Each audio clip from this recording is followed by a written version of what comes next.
آپ نے جو جس طرف اشارہ کر رہے ہیں وہ اللہ سے ایک رشتہ کی بھی بات کر رہے ہیں. وہ again I was discussing things with other people. انہوں نے کہا کہ یار ایک منسٹر میرا دوست ہو نا آکڑ دی مکتی, اور کوئی بڑا بندہ اس طرح سے ہو سب سے بڑی یا جس نے کائنات کو بنایا اس سے دوستی کبھی کی ہے, اس سے کبھی بیٹھے ہو اکیلے میں گپ لگائی ہے, اس کو اگر دوست بنا لو تو یار اس کے لیے کن فیکون. پیاری چیز ہے وہ کہتے ہیں نا لائی میں اونچے نہ یاری میں,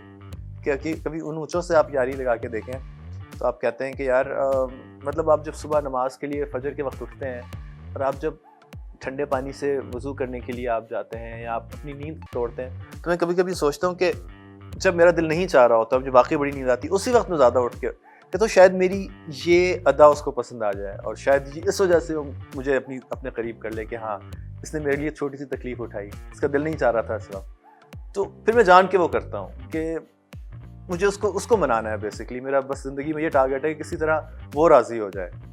تو ہم سب کو جو بیسک زندگی میں سب سے بڑا جو ہمارا ٹارگیٹ ہونا چاہیے نا وہ یہ کہ اپنے رب کو منا لیں بس کسی طرح, کسی بھی طرح. وہ مان